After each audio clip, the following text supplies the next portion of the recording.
მოგესალმებით შემოძვირფასო მაყურებლებო, დღეს მე მინდა გესაუბროთ თქვენ 162 ამოღებულ ბილეთის შესახებ, რომელიც აი ამას წინათ გავრცელდა ეს ინფორმაცია და მართლა რეალური ინფორმაცია არის და მინდა რომ ბევრ კითხვას გავცე პასუხი, რომელიც დაისვა, რომელიც რეალურად ლეგიტიმური კითხვებია და ძალიან მოკლე ვიდეოში მინდა ყველაფერი თან მიმოვიხილო, რაც კი ამას შეეხება და მოგცეთ რჩევები გამოცდასთან დაკავშირებით და მოგცეთ დირექტივა თუ როგორ შეიძლება აი ამ 162 ამოღებულ ბილეთთან მიმართებაში თქვენი მოქმედებები იყოს მომავალში.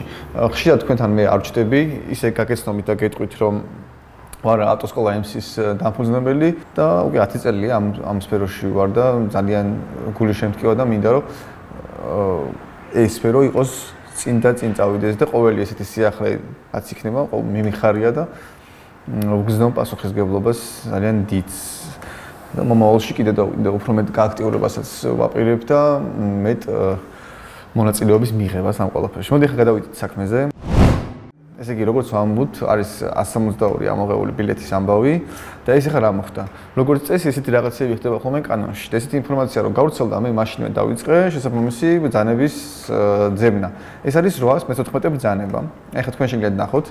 ესე იგი, მაცნე გოჯიზე რა თქმა უნდა ყოველთვის ყველაფერი განახლებულად დევს. ახლა მე მაგახსენდი კონსოლიდირებული ვერსია, ანუ საბოლოო ვერსიას ნიშნავს ეს. და ნუ ამ ვერსიაში 15 დეკემბრის მერე 2023-ის მერე ცვლილება არ შესულა. ანუ ეს ნიშნავს, რომ მე რომ ამას ვიყურებდი, ვერ ხვდებოდი რანაირად მოხდა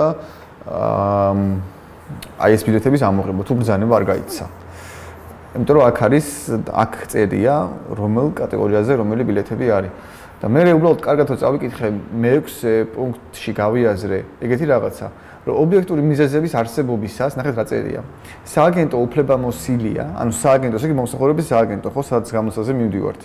დროებით შეაჩეროს ამ მუხლის პირველი პუნქტის აქვე პუნქტით დამტკიცებული სატრანსპორტო საშუალებათა მართვის უფლების მისაღები თეორიული გამოცდის საგამოცდო ტესტებიდან, ბილეთებიდან, რომელიმე საგამოცდო ტესტის ბილეთის ელექტრონული ტესტირებისას გამოყენება. ანუ ეს მოკლედ ვთქვათ, ესე იგი ობიექტური მიზეზების არსებობისას სააგენტოს აძლევს იმის საშუალებას, რომ ესა თუ ეს ბილეთი გააჩეროს, ხო? ეხლა რა მოხდა შემდეგ? რომ გავრცელდა ინფორმაცია, რომ ეს ბილეთები ამოიღეს, მე მაშინვე დაურეკე მომსახურების სააგენტოს და ვიკითხებოდი, რომ მეთქი მართლა ამოიღეს ეს ბილეთები და არაფერი არ ამოუღიათო, უბრალოდ იხმძღვანელეთ ჩვენი საიტითო. მე კიდე რამდენიმე ზარი გამახორციელე, ჩავეძიე და კი ნამდვილად დამიდასტურეს, რომ როგორც არის ჩვენ საიტზე, ანუ my.gov.gz-ზე, ისე მოვა ტესტებიო. ანუ გამოვიდა, რომ ინფორმაციის ერთადერთი წყარო სიმართლის დღეს არ არის 814 ბრძანება, არამედ დღეს ინფორმაციის ერთადერთი წყარო ეს არის შესაძლოა მომსახურების სააგენტოს აპლიკაცია, სადაც დევს ბილეთები და იქ დევს 921 ბილეთი. ამის შემდეგ მე დავალება მივეცი მართას, რომ ყველა ეს 921 ბილეთი მოეძია, ანუ კითხვა დაესერჩა ჩვენი ბილეთების პლატფორმაზე, სადაც არის search-ი კითხვით, დაესერჩა ყველა ეს კითხვა და ამოეწერა იმ კითხვის ID, ანუ ნომერი.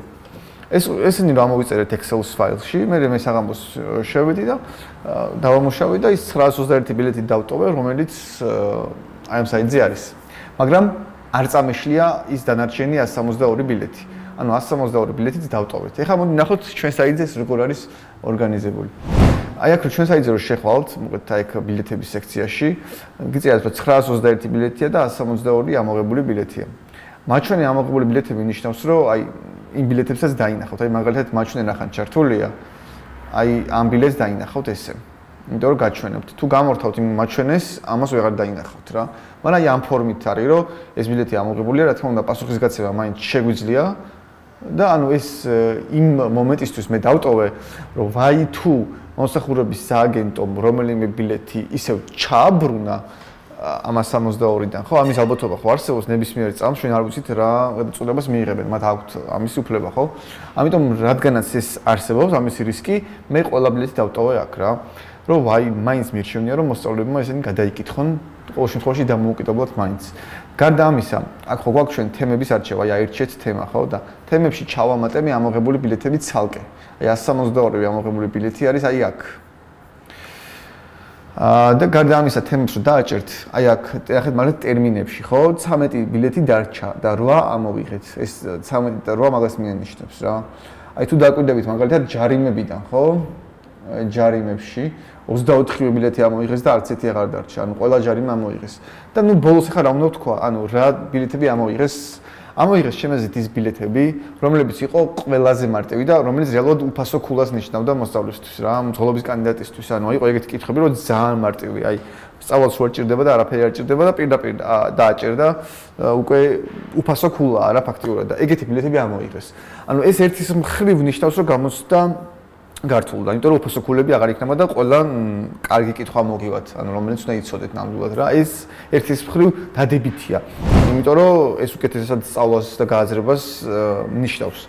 მეორე მხრივ არის კიდე მეორე მხარეც, რომ დადებითი მხარეც არის ის, რომ ამოიღეს განსაკუთრებით ძნელი ბილეთებიც.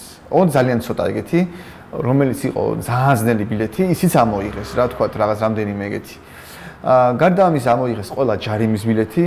ამოიღეს აი მეხრებს რო ეხებოდა ეგეთი ბილეთები, რამდენი პირუტყვი უნდა გადაიყვანოს გზაზე, ან როგორ დაყოს ჯგუფებად და როგორ იყოს დაშორება ამ ჯგუფებს შორის და რაღაც ესეთი ბილეთებიც ამოიღეს.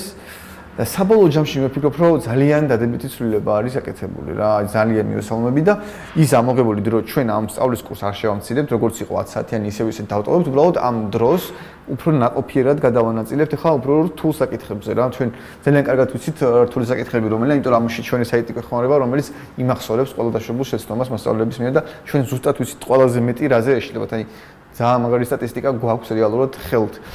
მოკლედ ეს არის და ეს მეტი მე მგონი აქ არაფერი არ არის საგანგაშო და არც ესეთი, რაც თავი ეს ვიდეო გვაქვს და შეგიძლიათ რომ მთელი ინფორმაცია მოგაწოდეთ, რაც ამ შესახებ მე ვიცოდი ან მგონია რომ უნდა თქვენ იცოდეთ. მადლობა რომ მიყურეთ.